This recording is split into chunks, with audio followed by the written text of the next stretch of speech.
Hello YouTube, welcome back to Super Lorcana World. We have a whole bunch of cards to talk about. We did not discuss all of the cards announced last week. There's just been so much going on, so much news, but now we're finally going to catch up in this nice long form discussion video.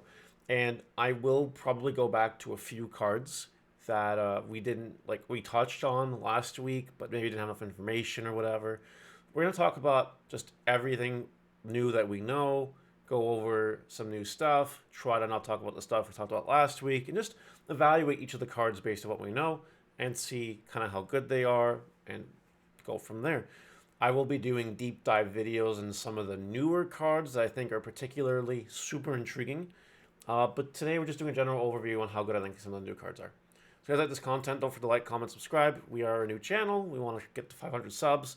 When we get to 500 subs, don't forget I have that Oswald the Lucky Rabbit, which is right here, this thing. We're going to be giving away this at 500 subs. This cool little pop Funko thing. So yeah, I'm going to leave that right here for you guys to see. There you go. And we're going to talk about Mickey Mouse to start. Now, it was revealed that this card was going to be like a tournament promo, which is kind of cool. So it's not coming in the main set. But it's a 3 cost that cannot be used as ink. It's a 1/3 and it exerts for 1 lore. You get a clue when you play this character. You may put the top card of your deck into your ink while face down exerted. That's great. It's mana ramp. We all love mana ramp. Mana ramp cards are pretty good. So this card gets a pass in my books. I don't really got anything else to say about that. Now we got Hey Hey or Hee Hee Chicken, the boat snack. It's a 1/1/2 that quests for 1, and it's an ink card. It can be used as ink, which is nice. It has an ability called Support. When this character quests, you may add their attack to another chosen character's attack this turn. So this is the introduction of a new ability called Support that I'm sure we'll see in other cards. But the ability just to quest for 1 that attack does something else to allow you to hit a magic number, I think is pretty good, honestly. Will it matter so much on Hey Hey? Maybe in the early game, yes. Later game, maybe, maybe not. Time will tell how good this card ends up being, but I do think it is okay and not bad or anything like that. Now we have Mickey Mouse, the Emerald Mickey Mouse, a 3/4 that quests for 1, 3 to play, can be used as ink. It's a vanilla that exerts for 1. That's it. It's an okay. It's nothing crazy to write home about. Just in time. I know I talked about this card briefly last week, but I really want to talk about this card again. Yes, this card cannot be used for ink, but for a cost of 3, play a cost 5 or less from your hand. If you can get this off turn 3 and drop a powerful turn 5 card, that's crazy on turn 3. So I do think this card will see play. I don't know how many copies you'll play by the time the set comes out. We have 200 cards to work with, but this card is very good. Definitely recommend giving it a try. In testing, this card's just been a wonderful card to play turn 3. Next up, we got the LeFou. We still don't know the Gaston, but you pay 1 less if you have it, and it quests for 2, which is incredibly powerful. That is, now that we've done some testing, questing for 2 is really good. That's like 10% of your win con. And it either costs 2 by itself or 1. This card is pretty good, if you want my opinion. We talked about Captain Hook, we talked about Belle, so we won't talk about them right now. What we will talk about is Control Your Temper, a 1-cost action that can be used as ink to where a character gets -2 attack this turn. It's like a mini Scar in the Amber ink that you can use to make sure your opponent cannot banish your creature on the Krakow challenge. Is basically what you use this card for. Not super impressed by this card, to be honest. I don't see it being super good. We have a Minnie Mouse, which is a 2/3 for questing for 1, costs 2 to play. You can use it as ink. It's a vanilla princess. That being said, Moana Princess Turbo is definitely a thing. Plays Mickey Mouse right now, and is pretty good. Will we have better princesses to work with by the time the set comes out? Who knows? I think it's only really viable in a princess-based strategy, otherwise not really. Maleficent.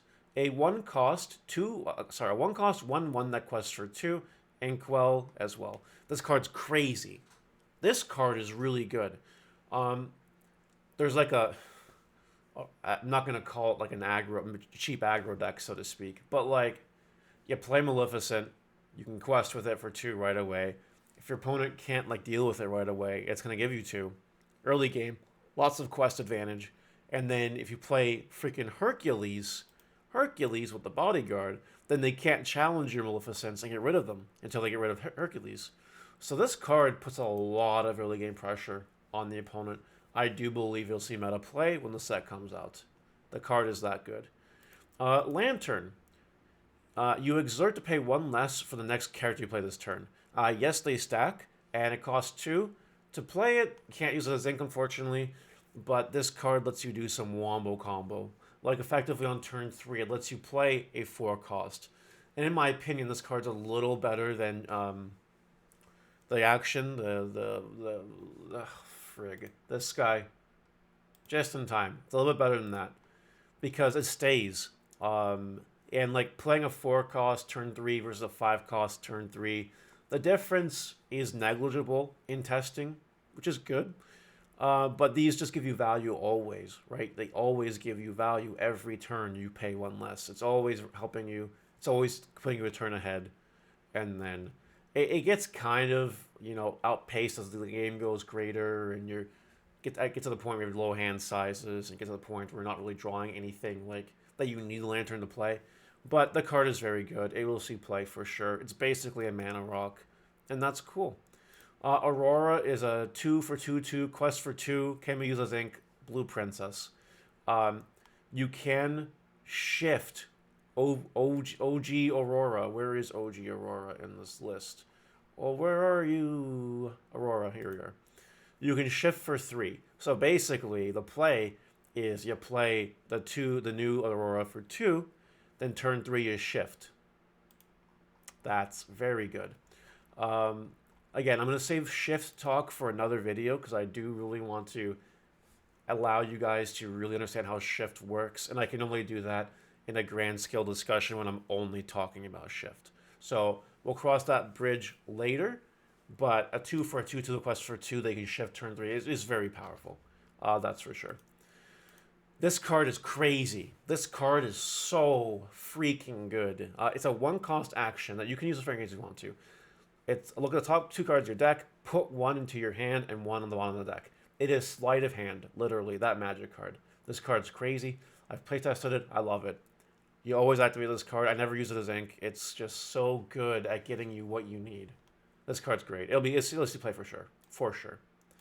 Mickey Mouse, the Amber one. A 3 for a 3/3 that quests for 2, can be used as ink. Just a vanilla. Not too terrible. I like this better than the green Mickey Mouse just because of the extra quest.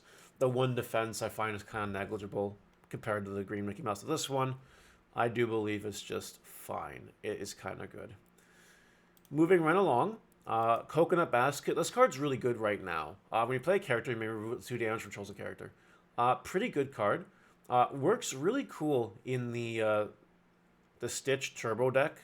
When you're playing lots of 2 costs, you draw a card, you heal. It's a very good card. Will it see meta play when it comes out? I think it will. I think it is that good. This card's also really good. It's an action or it's a song, so you can exert your character that costs 3 or more instead of paying its for ink cost, which is wild, and returns a character card discard a hand. It's so good. It's recursion. This card's great. This will see meta play. Recycling character resources is incredibly powerful in games. So this will see play. We have a Hades that costs 4, can't be used as ink, only quests for 1, it's 3/2, but when you play it, return a character card from discard hand. Amber is the color of returning your characters to hand. Yes, you can shift big Hades on this, we'll talk about it later, but I think this card's good. Despite the fact it cannot be used for ink, it's a villain, which helps with the other Hades. It adds characters back, toolboxes. The card's good. All right, we have a 1 cost Stitch. That's a 2/2. Great. Good aggro piece. Allows you to shift in the Stitch. It's very, very good. Beast's Mirror. Show me. You exert for 3 once per turn, basically. If you have no cards in hand, draw a card. And it costs 2 to play, and you can use it as ink. You really don't want more than 2 of these on the field at any given time. Usually 1 is fine. I usually put the rest as ink. But it does help you get cards in your hand. That and with Tinkerbell to give you additional draw power, it's pretty good. I like it a lot for sure. Magic Broom. I like this card a lot. Before I talk about this card, I want to tell you how good it is to have a card like this that exists in the first set, because it will prevent discard pile shenanigans from ensuing if the first set gives us those. This Broom is a 2 for a 2/2. You can use it as Ink, quest for 1. Its ability Sweep. When you play this character, you may shuffle a card from any discard into its player's deck. That's pretty powerful. And you can also do it on yourself if you really want to. But what's really cool is you can play it for cheaper because of Mickey Mouse Sorcerer, right? So potentially this Broom deck is looking really good. Time will tell, for sure. We now know that Fire the Cannons costs 1 and deals 2. Sure, it can't be used as Ink, but it's basically Shock.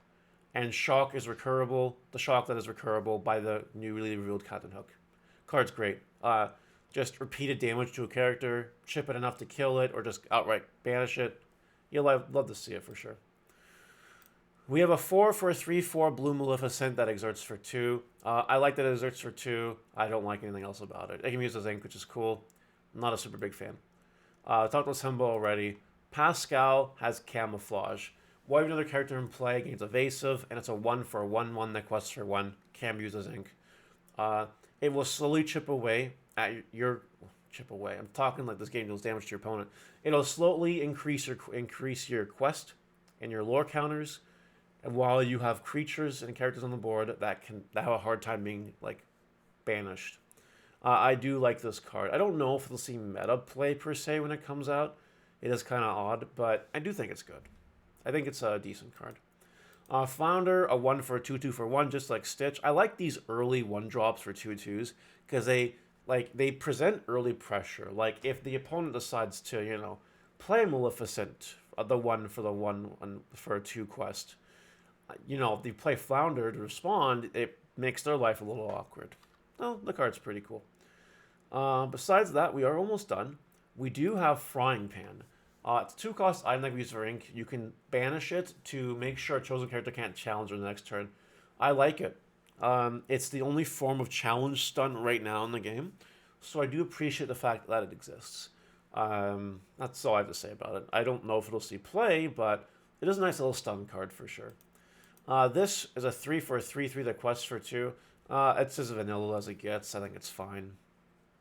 Just like the yellow Mickey Mouse, I think it's fine.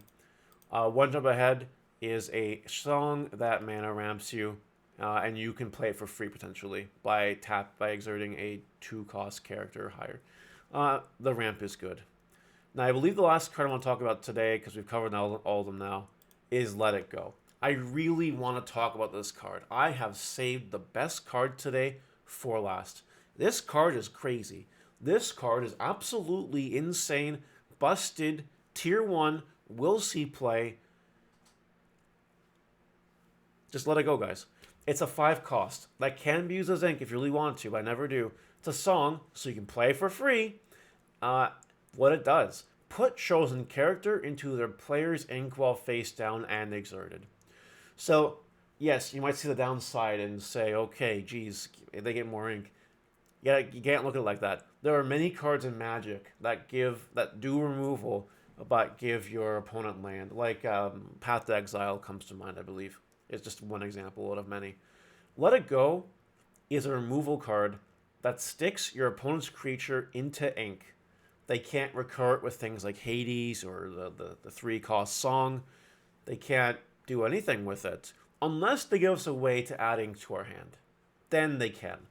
But then all that hustle and bustle just to get it back. And this card, for 5 costs, it's any character. If they drop a freaking 8-cost Hades, you can let it go, and it goes. And this card's crazy. It's really good. So I'm going to leave it at that. That is today's video. We're all caught up now. I believe I covered everything. If I didn't, let me know in the comments. But this card is really good. I have, no words. This is my favorite removal card in the game right now.